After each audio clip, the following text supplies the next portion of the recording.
I kicked out my pregnant girlfriend because she repeatedly lied and stole money to gamble. My name is David, and I'm 26 years old.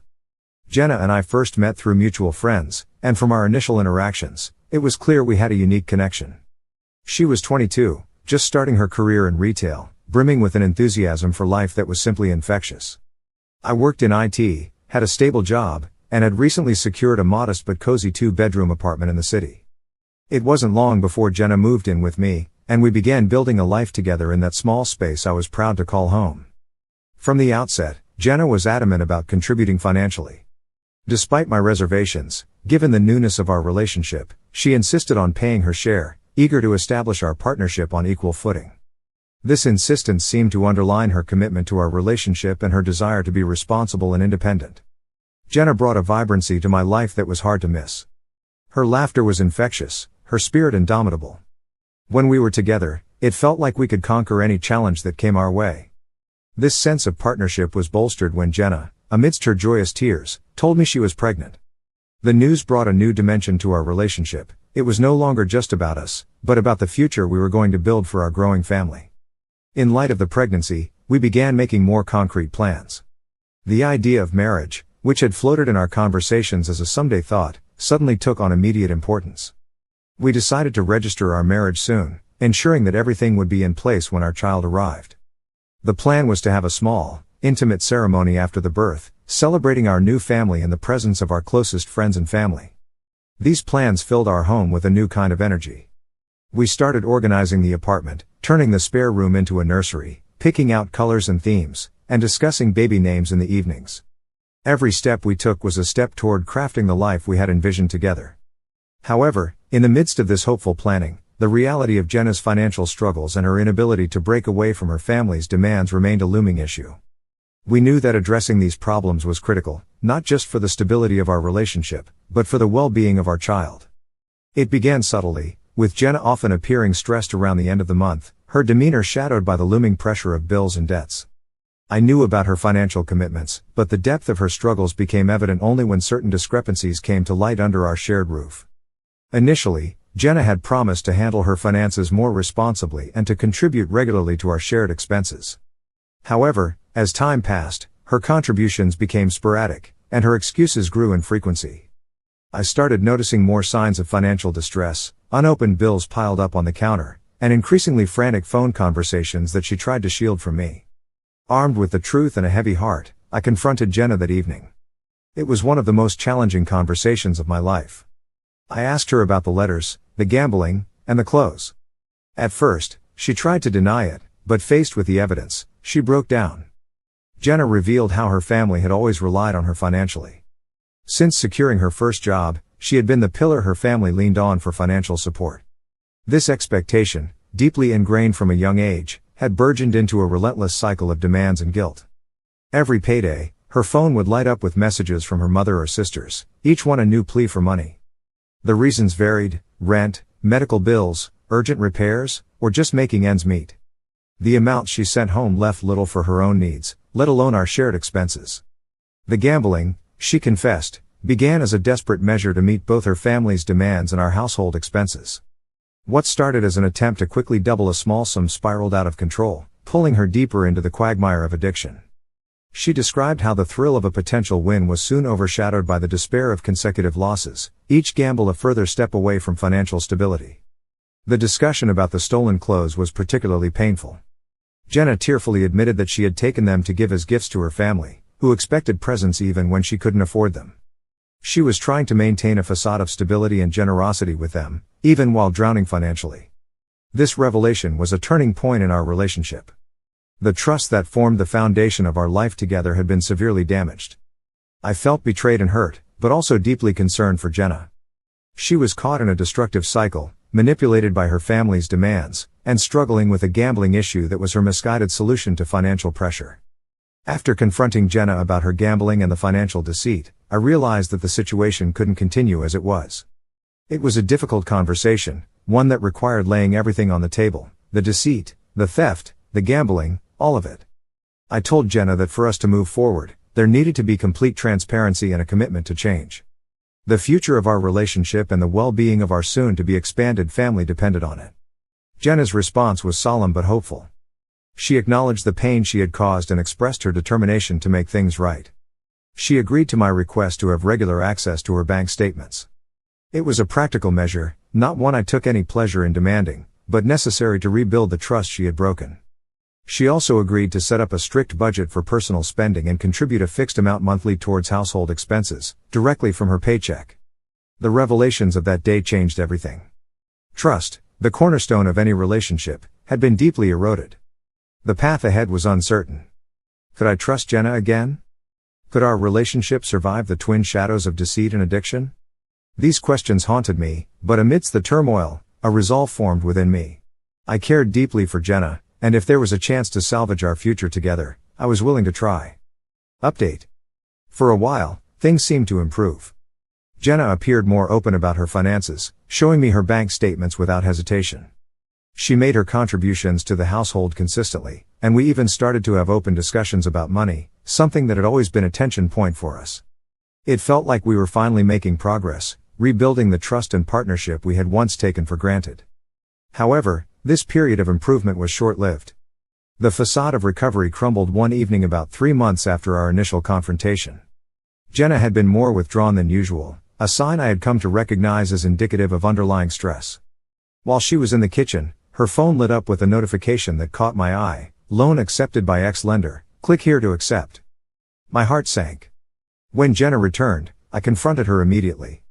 The trust I had been cautiously rebuilding shattered with the sight of that message. She broke down, confessing that despite her earlier promises, she had taken out another payday loan. She explained that her expenses had overrun her budget this month, more than she had admitted, and she felt this was her only way out.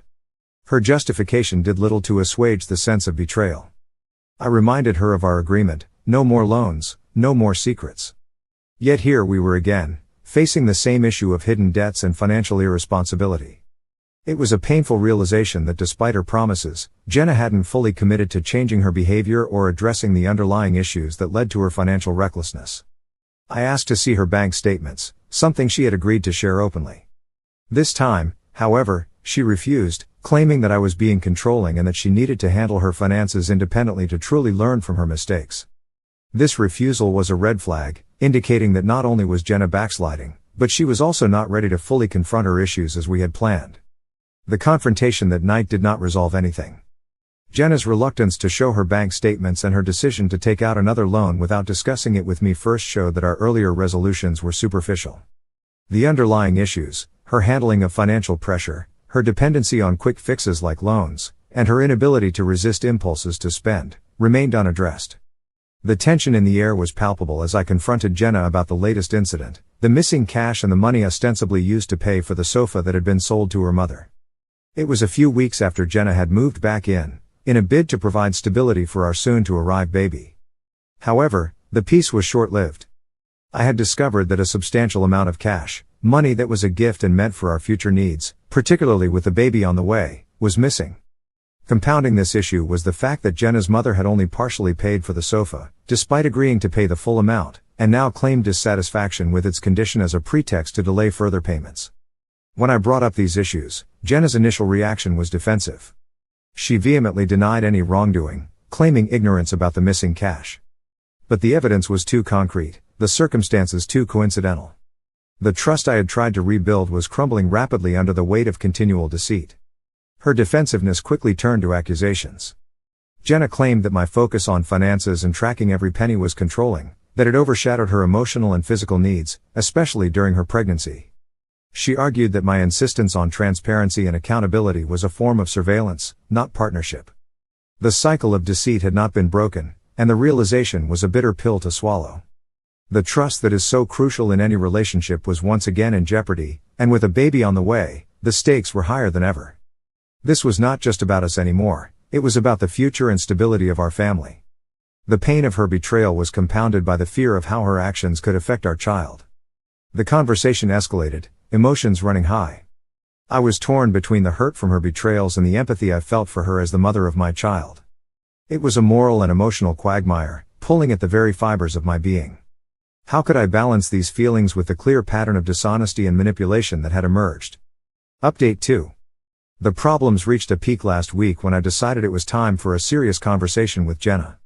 Our relationship, already strained by her past actions, was at a crossroads, and with a baby on the way, I felt it necessary to establish clear ground rules. I sat her down and explained earnestly that our dynamic needed to change drastically.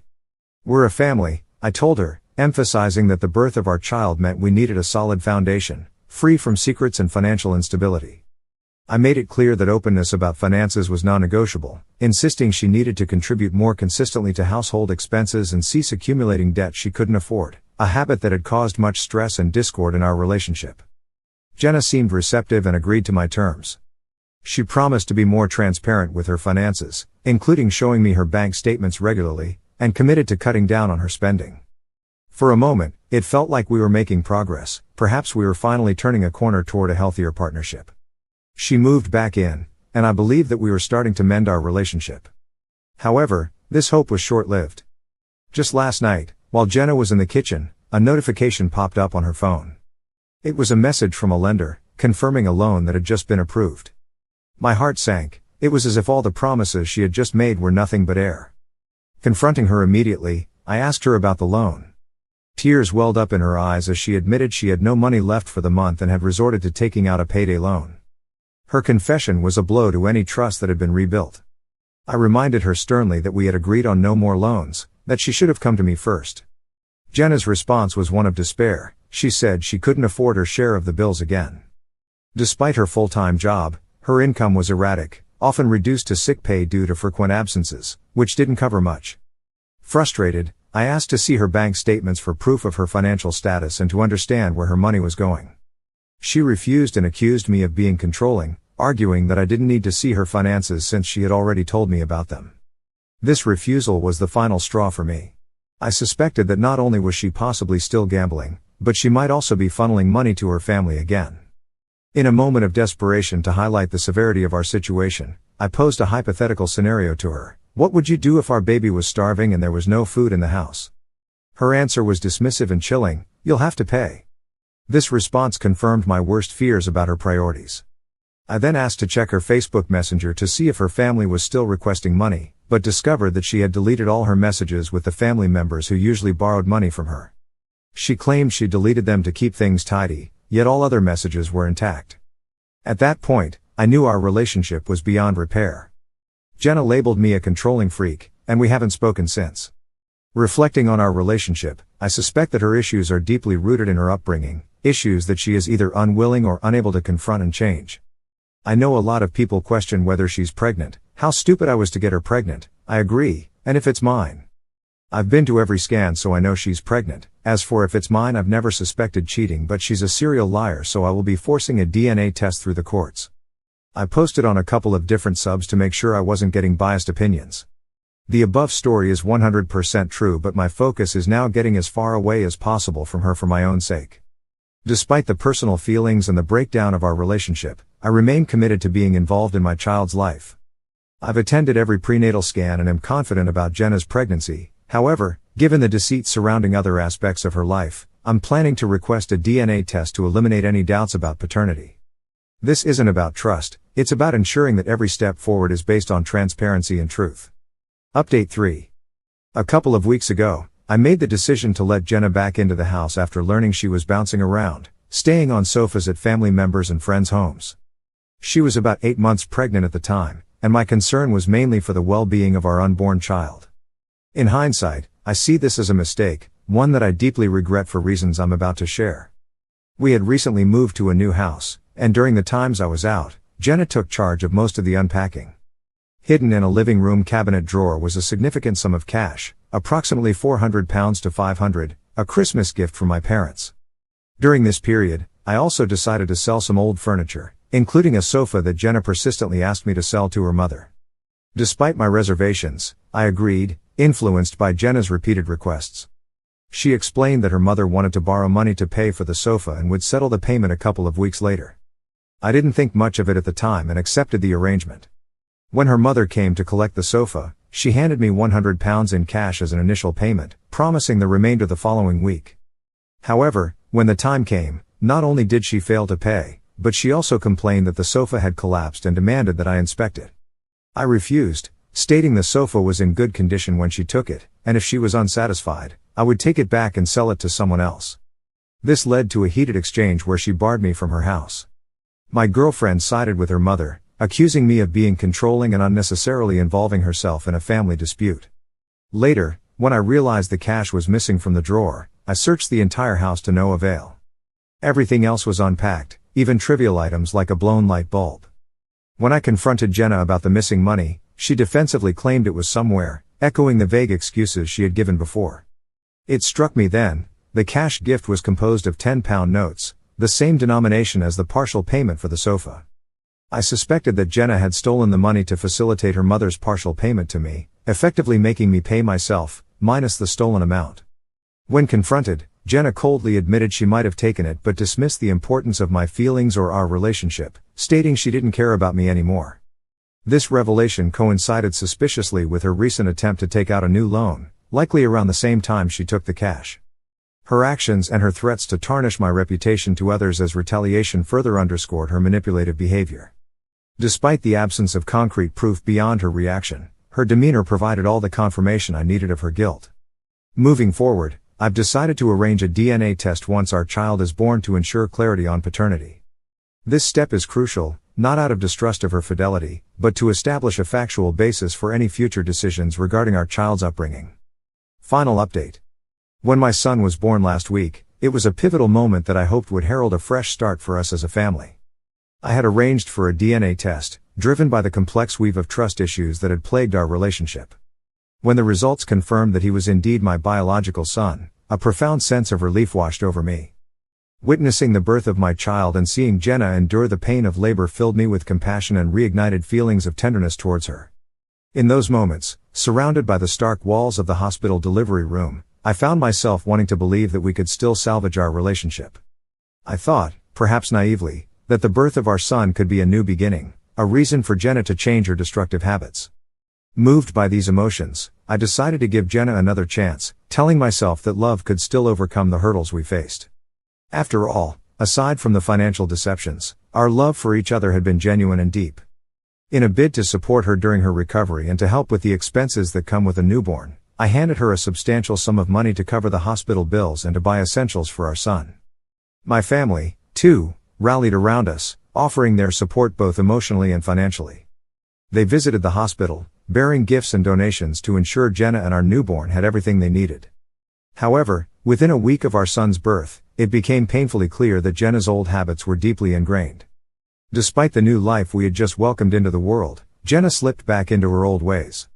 I discovered that the money meant for hospital bills and our son's needs had vanished. After some digging, I learned the bitter truth: Jenna had spent it all at the casinos. Just a week into motherhood, and she was already back to gambling. The realization hit me like a ton of bricks.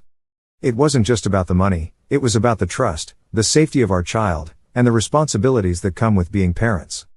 Jenna's actions showed a reckless disregard for our son's well-being and a continuation of the selfish behavior that had marked so much of our time together. I felt betrayed on a level I hadn't known before, and anger and hatred began to replace the feelings of sympathy and hope I had felt at the hospital. The conclusion I've come to is a painful but clear one: Jenna is unlikely to change. Her actions have consistently shown a pattern of taking advantage of situations and people, including those closest to her. It was a decisive moment for me. I could no longer allow my son to grow up in an environment where his mother's destructive habits could affect his life so detrimentally. The love I had for Jenna, which had once seemed unshakable, crumbled under the weight of her continued deceit and irresponsibility. I made the difficult decision to separate myself and my son from Jenna. Filing for sole custody was the next logical step. I consulted with a lawyer to understand my options and to ensure that my son would be protected from potential harm. The legal battle that lay ahead would no doubt be challenging, but I was determined to provide a stable and secure environment for my son, one free of the chaos and instability that Jenna brought into our lives. In parallel with these actions, I started arranging for more structured support systems. I reached out to family and friends, explaining the situation and garnering their support for what was to come. Their responses were a mix of dismay and determination to help us get through this. I also began attending counseling, to deal with the resentment and betrayal I felt, ensuring that these emotions wouldn't taint the relationship I wanted to build with my son. As I reflect on our relationship and its tumultuous end, I realize how deeply Jenna's actions have scarred me. Yet, This ordeal has also clarified what truly matters. My focus now is entirely on my son, his happiness, his future, and his well-being. The journey ahead will be filled with challenges, but also with the joy of watching my son grow, unhindered by the shadows of a troubled relationship. The love I had for Jenna might never fully disappear, but the need to protect my son from her harmful behaviors supersedes all else. As I move forward, my resolve is strengthened by the knowledge that I am doing what is best for my child. The path I've chosen is not just for my own peace but for the upbringing of a child away from the instability and destructiveness of a gambler's life. My son deserves a chance at a better life, and I am committed to making that a reality. Reflecting on the relationship, I recognize the profound impact it had on my life. It was a stark lesson in the complexities of love and trust, and the painful realities of betrayal. I had gone into the relationship with hope and love, which were met with deception and heartache. Yet, these experiences shaped my understanding of what I value in relationships and what I must guard against.